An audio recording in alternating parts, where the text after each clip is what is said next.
Hey class, away we go into week 8. Before we do that, let me offer some comments on your discussion on 5 dysfunctions.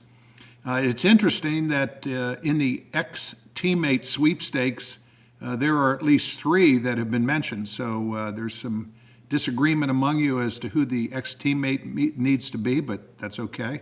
It's a matter of perspective. And I guess it ties to some extent to your comment about whether you are working or have worked with someone who needs to be an ex-teammate and why. Some of you mentioned people who need to be ex-teammates that tend to be negative, just a real drag on the energy of the team. In the Gallup world, they talk about employee engagement, and they have 3 levels of that. Employees that are engaged, disengaged, and actively disengaged. It's that last category who seem to get up and come to work every day just so that they can make things miserable for everybody else. Those folks, if you can't coach them up, they're going to have to be coached out and deserve to be ex-teammates if they're reluctant to modify their behavior in a fashion that supports the team. So anyway, moving on to this week, we're still in our team module. There are a couple of assessments you're going to do, and I want to be clear as to how that works. One of them is going to be the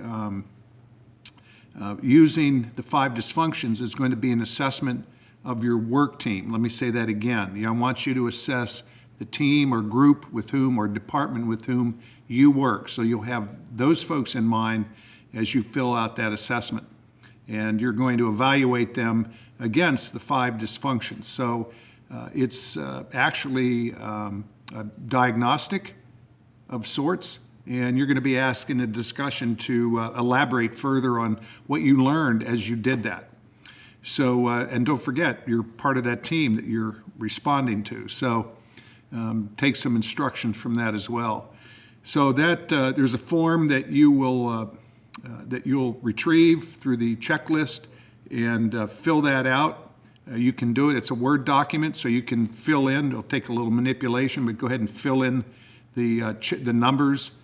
And basically, there are 15 questions that you'll rate 1 to 3, and then you'll take those numbers and move them to the second sheet, where you'll go ahead and create totals for the 5 dysfunctions. So you can manipulate that either using Word, or if you want to print it out, write it and scan it, that's fine, but you'll turn around and post that back into your team Dropbox. The other one is evaluating strengths against the 4 domains of leadership, which you'll read about in Strengths-Based Leadership. You'll print that out and just go ahead and write it in and figure out which of those domains you're the strongest and weakest in. Just count the number of folks who have strengths in each of those domains, and you'll use that as a reference in your discussion. You will not post that. And so what you're going to do is go to where you have posted your strengths reports in the new strengths folder that I've asked you to go ahead and post to, and you'll of course you have your own, but you'll look up 3 of your group mates, and together you'll take all 4 of those reports and put them into the right categories, and you'll be off and running. So you'll do that for your discussion group, unlike the first one, the 5 dysfunctions, which you're going to do for your work group. So you get to evaluate 2 different groups in 2 different dimensions, actually, 2 very different approaches to good team selection, good team performance. That's also the one of the questions you're going to be asked to respond to the Lencioni video, which you'll see in the checklist. I think Pat does a great job of framing up teamwork, especially from his perspective, and why it's so important. And you're going to be asked to identify at least one really powerful thing that he has to say about teamwork, and then we'll discuss that. So I guess that's about it for this week. Another active week as we get working our way through team leadership. So it's our behaviors that impact the performance, the good performance of teams. So I don't know if I mentioned it last time, but I'm going to be out of the country for a week starting Saturday the 8th and back on the 15th.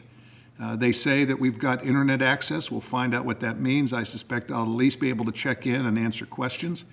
So all things being equal, it shouldn't be any different than being here back home. So, but I thought I'd mention that. So if I seem to be a little less responsive or slower in responding, it might have something to do with our internet access, or the fact that I might be sitting on a beach chair on the beach.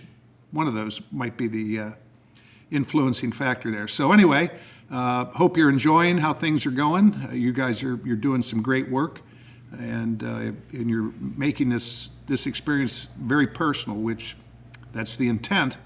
And the more that you can do that, the more it's going to start to transform your outlook on leadership, and that should hopefully be translated into some either new or improved behaviors. So keep up the good work, and I'll be back at you soon.